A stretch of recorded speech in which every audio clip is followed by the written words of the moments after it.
Yo, what's up, nerds? It's MTG Man, and yes, Kitchen Table Showdown, final episode. Unless I might decide to do one video going through every deck I made, seeing how well they hold up, what changes I would have made, like looking back as my deck building has somewhat evolved. So I started Kitchen Table Showdown because I was like, hey, I miss just like putting together some stupid decks with friends, sitting down at my kitchen table, and playing. So it's a bunch of like $20 decks with interesting ideas, interesting concepts, that sort of thing. And yeah, I've had a couple ideas floating around, and I finally put together 10 final decks. So I'm just gonna show them off today. First up is Titanic.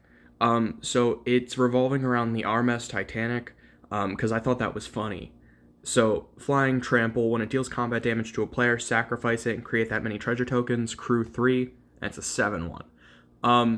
So what we try and do is crew 3 as fast as possible using these like 3 power creatures that they're like kind of meh as is, but we crew the Titanic, we swing in, hopefully we create 7 treasure tokens, and then we cast either Bane of Balaged or Hamletback Goliath as our big payoff. It can get to the Titanic faster by ramping out mana with Infernal Plunge and Vessel Volatility. And then like demand answers to draw Cathartic Pyre and Lightning Bolt for removal. It's pretty simple. It just hits the opponent, theoretically creates treasures, and then wins through that. So like this is like a perfect hand here. So we go like Mountain. Maybe we have to go, I have to Lightning Bolt something, or you bolt the opponent's face. Or actually, no, you wouldn't do that. Turn 1, you would have played Moloch. Turn 2, Vessel. Turn 3, sack Vessel, play Titanic, Mountain for turn, Cinder Wall. Turn 4, now we crew the Titanic, swing for 7, sack it because it swung in. Let's just say we created 7 treasure. Spark Elemental, maybe we bolt something. And now with 7 treasure, we crack all 7, play Bane of Balaged, and swing out. Kind of gimmicky. It's really hard to tell if this would actually play against different decks because, the Titanic has flying, so it could just get in and maybe win. I'm going to put it like C. I'm going to put it D. I'm a little 50-50 on it. Next up is Pia. What does Pia do? So if anybody saw that like coupon of Astronaut's coupon deck, this is kind of that but different. So Pia's Revolution, whenever a non-token artifact is put into your graveyard from the battlefield, return to your hand unless target opponent has Pia's Revolution deal 1 damage to him or her.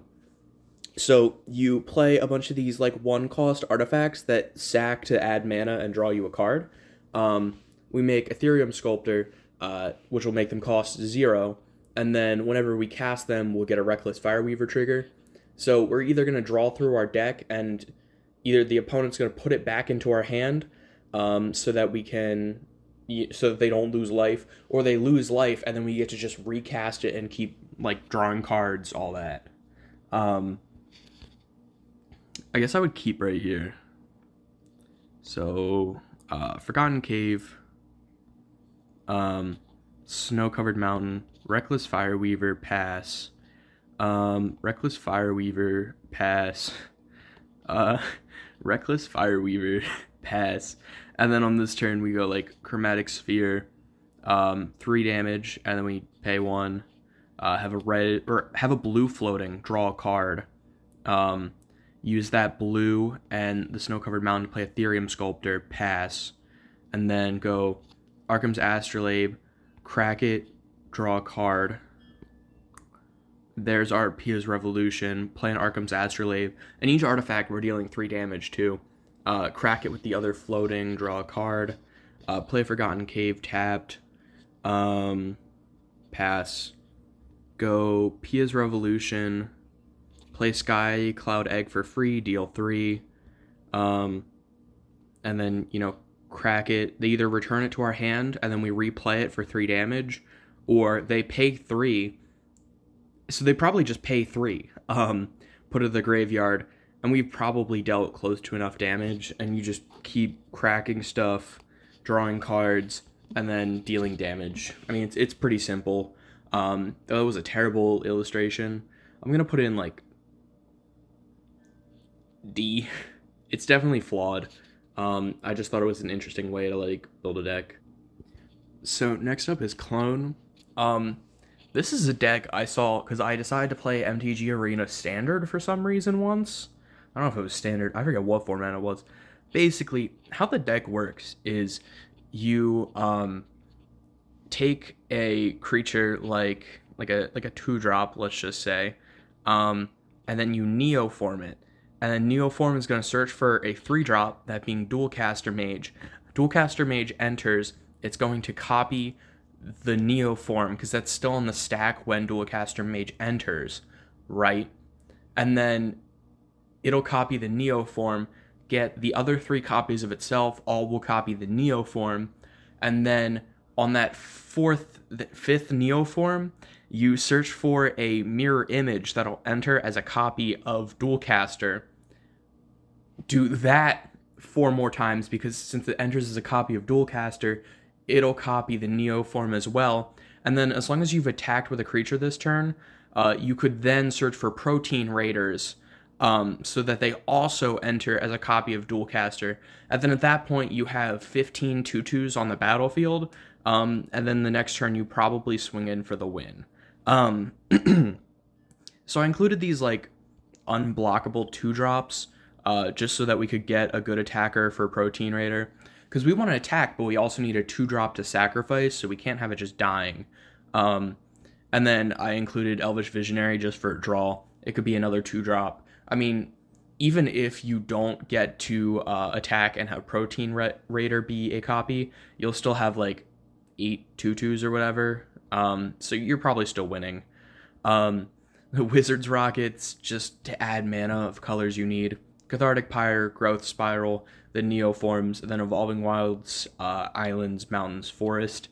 Let's see how viable this deck actually is. Wow, incredibly viable hand. Forest, pass. Jesus. Island, Mercurial Spelldancer, pass. Island, swing, Neoform. So Neoform's on the stack. We sack it. We search. We get a Dualcaster Mage. It goes to the battlefield. It enters. It copies Neoform. That copy triggers. So this is an additional cost. It's as you cast it. You don't have to pay the additional cost another time. You just get to keep copying the effect without the additional cost. So search for another Dualcaster. And then you search for another Dualcaster, and then another Dualcaster. Each of those are then going to copy Neoform as they enter. And then on that last Dualcaster, we search for Mirror Image. Mirror Image will enter as a Dualcaster. So then we search for all 4 copies of Mirror Image. And then since we attacked this turn, on that last Mirror Image, we'll search for Protein Raider. So we search for 4 Protein Raiders, and now this is what our board looks like. And then the last Neoform stops triggering, but at that point we have what? Like, look at that. 12 2/2s, and then we move to turn 4 and we swing out with 12 2/2s, and you win the game. That was a really, I don't know if that was a lucky hand, but it seemed pretty lucky, so I'm going to move it up to B tier. It feels pretty good. I just don't know how consistent it is. Next up is Rabbit Season. So this deck uses Regal Bunnicorn, where you just want to have a bunch of permanents out, along with Pollen Shield Hair that'll bump up your tokens, Phineas H. Archer that puts counters on your rabbits, Burrowguard Mentor that just gets bigger with the number of creatures you have, and Kadira, which is going to create rabbits for each token you control when she deals combat damage.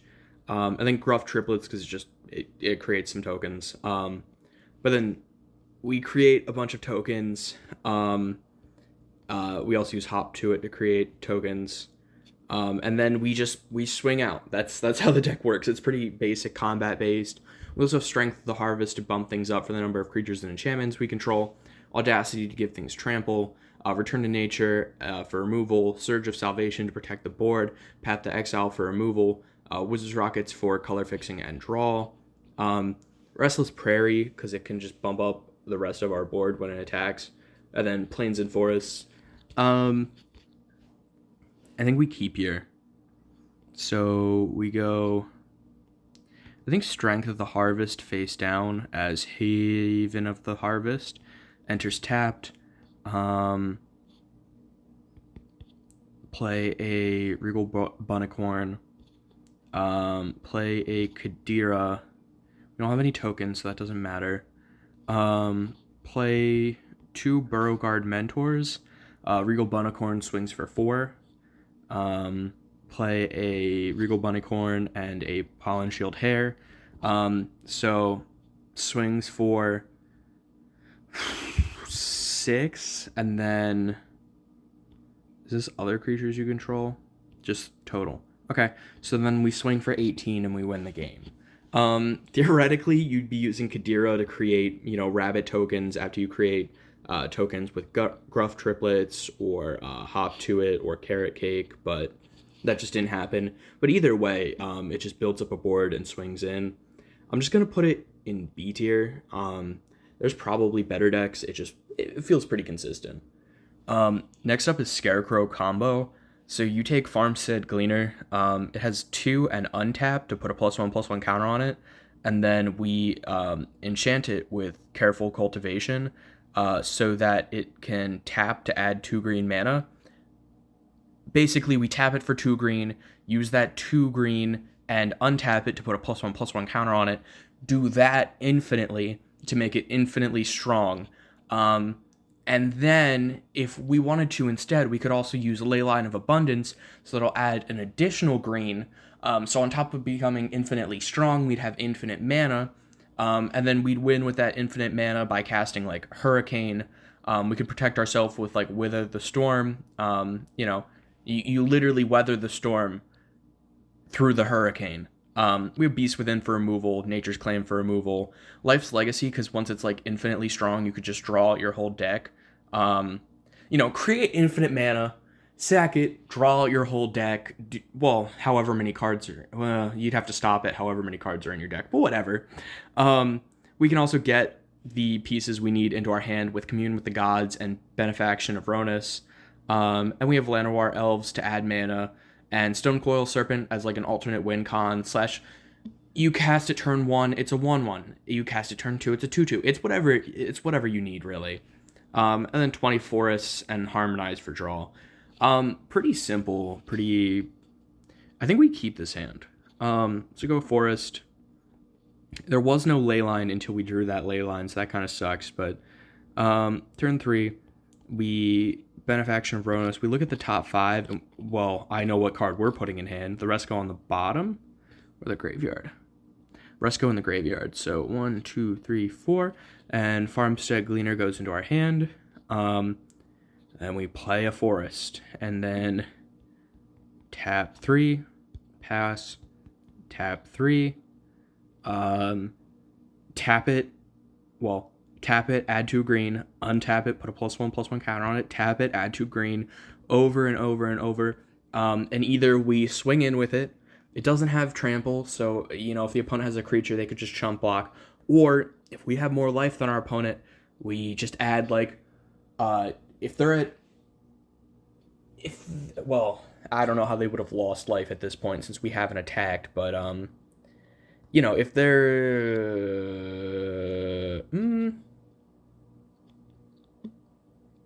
Oh, that's how we win. So, we add 24 mana. We use 22 on Hurricane. Last 2, we use 1 for Nature's Claim. And then we destroy one of the 2 so that we can gain 4 life. And then we survive the Hurricane, and we win the game. Since Hurricane deals X damage to each creature with flying and each player. Either way, we took 20, but we also had 4 extra, so we won. Pretty simple. I would put Scarecrow combo in probably A tier. It feels pretty strong overall.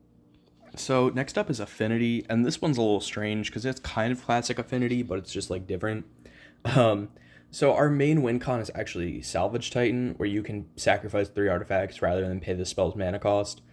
Sure, we also have Affinity through Mirror Enforcer and Frogmite.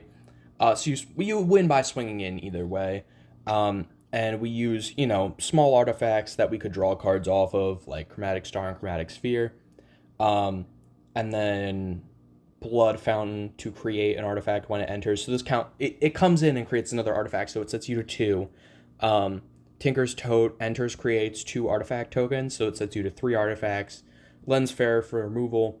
SRAM's Expertise to let you cheat in a spell, and also just because it creates 3 artifacts that you could then sacrifice to Salvage Titan. Vampire's Kiss because it creates 2 artifacts. Giant's Opportunity creates 3 artifacts. Evolving Wilds, Forest, Plains, Swamp. The other way I would have built this, because now that I'm thinking about it, we could have taken things like Nimblewright Schematics. Like any of those artifacts that when they enter or are put into the graveyard, you create a thing. Because then we could have sacrificed them with Salvage Titan to create said thing. That could have just been a different way of building the deck, but I'm stuck with how it is. So I'm going to go turn 1, Swamp, Blood Fountain, we create a blood token. Forest, Vampire's Kiss, we create 2 more blood tokens. We'll sacrifice 2 blood tokens and Blood Fountain to play Salvage Titan. Move to turn 3. We could Evolving Wilds, search for a Plains,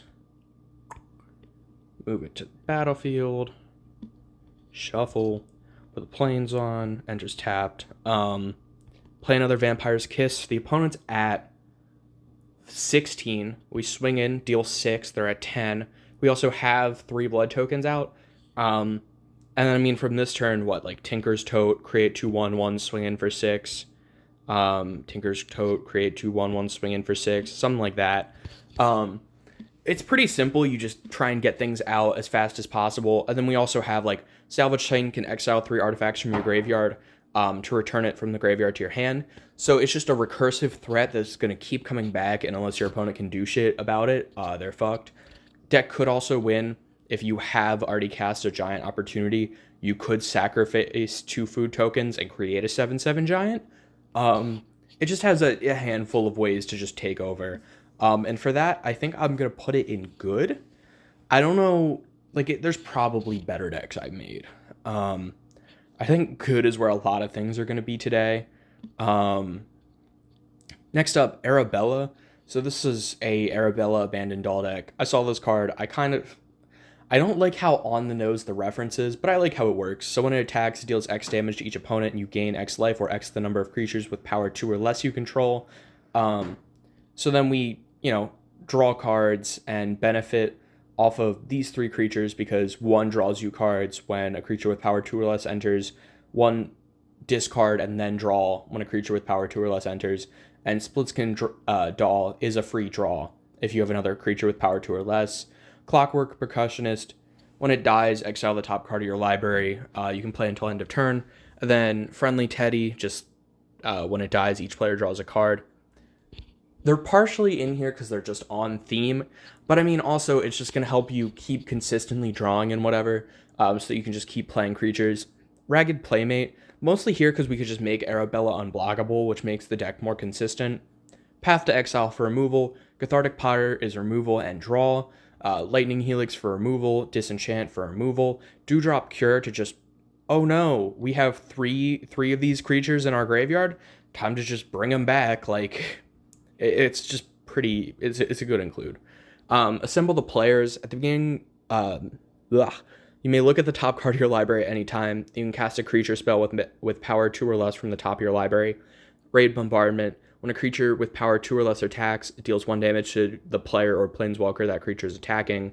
So you just create a board of these small creatures, and then you attack, and then you win. I don't like not having white, so I'm just going to not. Let's put Dewdrop Cure on the bottom. We'll play Inspiring Vantage. Enters untapped, play a Clockwork Percussionist. We're going to swing.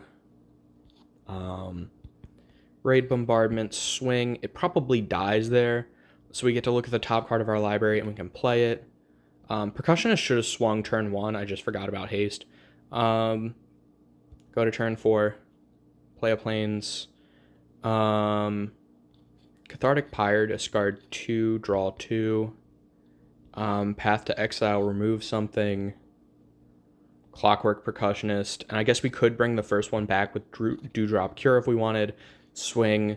Kind of been a garbage hand. We didn't have Arabella. This is more like it. So you go like turn 1, Mountain, turn 2, Plains, Arabella, pass. Assemble the players. Look at the top card of our library. Pass. So Friendly Teddy would go to hand. Splitskin Doll would be the top card of our library. For turn 4, we play a land.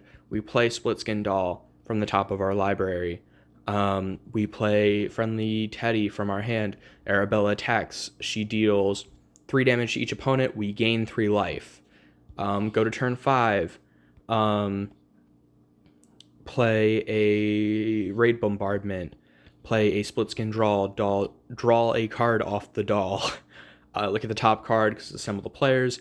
Move to combat. Swing. We deal 4 damage to each opponent. We gain 4 life. We deal 3 damage with Raid Bombardment, and then we deal the damage when they get in.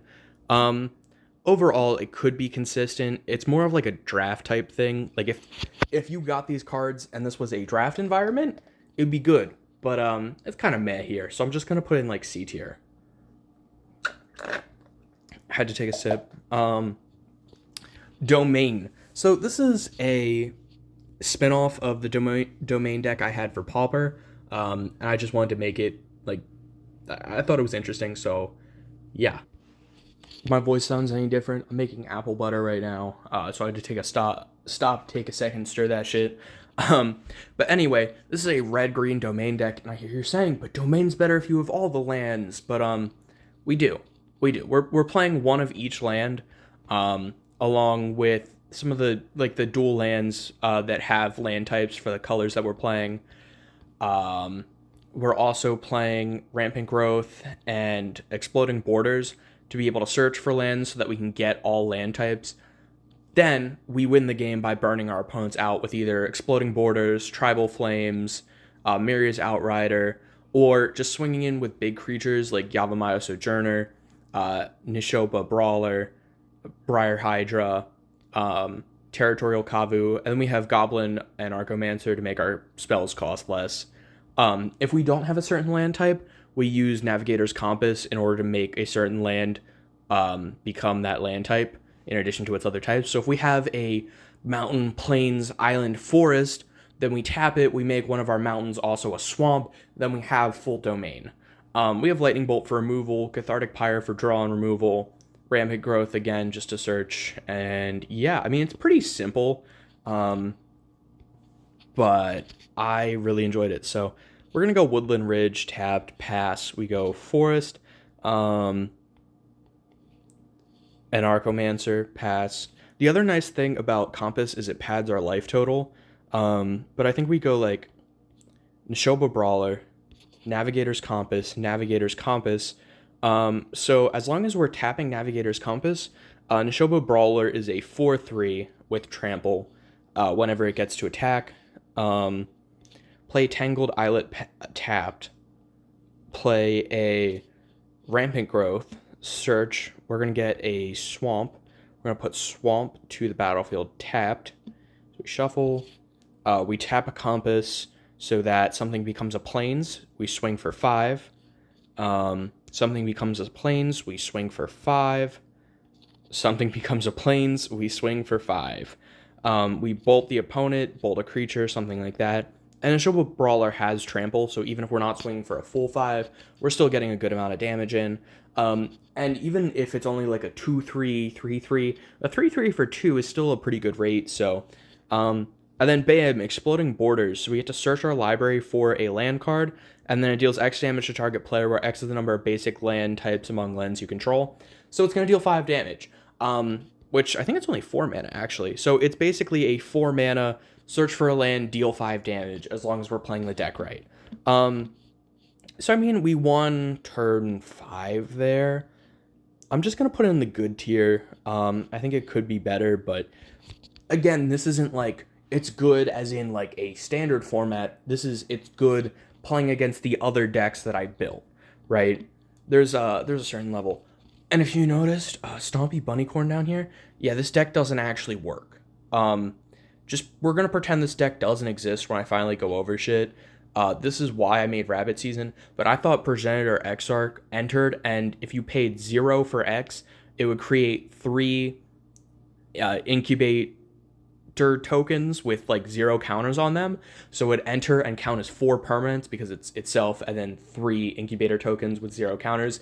And then you just stomp off with Bunny Corn because, it could get really big then. Yeah, that's not how it works. You actually have to pay for X, and the deck is bad because of that, which I'm just going to postemptively move it to F tier. Next up is Cartouches. Cartouches is strange because it uses Trial of Ambition and Trial of Zeal. Basically, whenever a cartouche enters, you can return it to your hand. So we could just keep replaying Trial of Ambition to make our opponent sacrifice creatures. We can keep replaying Trial of Zeal to either burn them or destroy their creatures. And then we use these low mana cartouches like Cartouche of Solidarity, Cartouche of Zeal, and then Cartouche of Ambition because it just fits in the colors to keep returning them to our hand so that we can keep getting those abilities. We also get payoffs whenever an enchantment enters through Balemerc Leech, Victor, and Infernal Phantom. Victor could just make an opponent like discard a card or surveil 2, whatever we need. We're probably not going to be at 3 enchantments a turn and returning creatures, but who knows. Infernal Phantom can get really big, and when it dies, it deals damage equal to its power to any target. Doesn't have to die through combat. We also have like Cathartic Pyre and I guess just Cathartic Pyre, but you could hit your own creature if you needed to just get in that damage. You played 2 or 3 enchantments, it's up to a 6, 8 power, whatever, and then you kill it to just burn your opponent. But that's like worst case scenario. Path to Exile for removal, of course. Cathartic Reunion for draw, because some of these cards are kind of dead without each other. And then Evolving Wilds, Mountains, Plains, and Swamps. This is a really low budget deck. We go Evolving Wilds. We're going to search for a swamp. Yeah, we search for a swamp. We put it on the battlefield tapped, and then we You go back. I don't want to search. I want to shuffle. There we go. Enters tapped, shuffle, pass. Plains, we play a Leech. And then, okay, so there's 2 things we could do here. We can either Cathartic Reunion and get more cards, or we could play our cartouches, because then we could bump up Balemerc Leech, and then it'll also be able to swing for more damage if we want to attack with it. But I think we're going to Cathartic Reunion, discard Infernal Phantom and the cartouche, draw 3, basically drew into the same shit. So this is kind of hard without any trials. We're going to play Victor. We're going to play a Cartouche of Zeal on Victor. We get to look at the top 2. I'm going to put Evolving Wilds I'm going to put both on the bottom. When Cartouche enters, we'd also deal 1 damage to the opponent. Jesus. This has just been rough. Infernal Phantom, swing with Victor, because he's a 3/3, a 4/4. Yeah, I mean, we could just keep playing cartouches and swinging, but the deck's really looking for trials, so we'll play another test hand here. Where the fuck are the trials? That's just abysmal. Okay, here we go. Evolving Wilds. We're gonna search for a Plains. We put that Plains onto the battlefield tapped. Breathe. Go to turn 2. We play a Swamp. Trial of Ambition. They sacrifice a creature. Balemerc Leech. We go Trial of Ambition, opponent sacrifices a creature, and you're just keeping them down on board state by making them sacrifice creatures too. When we played Trial, they would also take a damage from Leech. We'll play Cartouche of Solidarity, return both of these to our hand. We'd burn one from Leech with Cartouche of Solidarity. Then we'll play Trial of Ambition. They'll sacrifice a creature. They'll burn one with Baelmerk Leech. Two ways we could go. We could either play Victor or run out a Trial. Unless they have a creature, I think it's better to just go for Victor. We swing for 3. Go Trial of Ambition. They sacrifice a creature. We surveil 2. We put those on the bottom. We deal 1 damage with Baelmerk Leech. We swing for 6. We have a red source. There we go. Cartouche of Zeal onto Leech, I guess. Return both trials to our hand. We play a trial. They'd burn one off of Zeal. We'd burn one off of Ambition. And you just keep recasting enchantments, dealing damage, all that. I'm going to put it in D. I think it's flawed. Last up, Chainsaw. So Chainsaw is just a kill your opponent shit deck. And I think that's kind of mean, but I also like it. So Blood Artist, so that whenever a creature dies, we, gain 1 life. They lose 1 life. Undead Sprinter, you can cast it from your graveyard if a non-zombie creature died. So we can just keep recasting it. Skursdag High Priest, tap 2 untapped creatures, create a 5/5 demon, activate only if a creature died. Hissing Iguanar deals 1 damage whenever a creature dies. Mahadi Emporium Master, at the beginning of your end step, create a treasure token for each creature that died this turn. No, it has to be your end step, so you play your kill spells on your turn. Chainstall deals 3 damage to target creature when it enters. Whenever 1 or more creatures die, you put a rev counter on it, and equipped creature gets +X+O, where X is the number of rev counters on Chainsaw. So you want to just keep killing your opponent's shit, making your creatures bigger with Chainsaw, and yeah. Lightning Bolt to blow up your opponent's shit. Cremate so that your opponent's shit stays dead. Plus it draws you a card, which is nice. Sign in Blood for draw. Blood-Soaked Insignia, partially because it exiles the top 3 cards of your opponent's library. Until the end of your next turn, you can play those cards, and mana can be cast as though it was mana of any color. It's also just a land. You can deal a lot of damage with Chainsaw. You can, rack up damage with Blood Artist, or rack up damage with Iguanar. So, it could just be a way to get more cards, or whatever you need, really. Feed the Swarm is removal. Grab the Prize is draw, but it can also just deal damage to your opponent's shit. Tainted Peak, Mountains, Swamp. Pretty simple. No. What the fuck are these hands? These are horrible. So we're going to put those 2 to the bottom. We're going to play a Swamp. We're going to play High Priest. Jesus. Horrible. Blood Artist.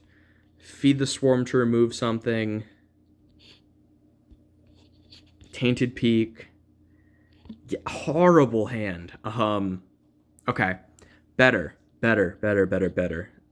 Swamp, pass. Mountain, Sprinter, swing for 2, pass. Swamp. Mahadi, pass. Alright, then this turn we go Chainsaw, kill something, put a rev counter on Chainsaw, put a treasure onto the battlefield at the end step because of Mahadi, put Blood-Soaked Insight, tapped, pass. Okay. We're gonna go High Priest, feed the Swarm to kill something, swing for 2, end step, we create a treasure, pass. Kill something with Chainsaw, tap 3, create a demon from High Priest, Sign in Blood to draw 2. Basically, you just keep killing things, keep creating counters.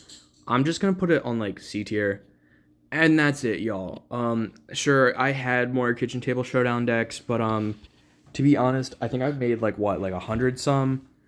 Some of them are good, Some of them were not. And that's okay. I might do a final video just going over everything I did, talking about, how bad were they? What was my best deck? What was my worst deck? Was anything in the non-functional better than I thought? How accurate was my rankings? What cards did I miss that, I should have put in decks? Things like that. But this has been MTG Man signing off. Have a good day, y'all. Be good people.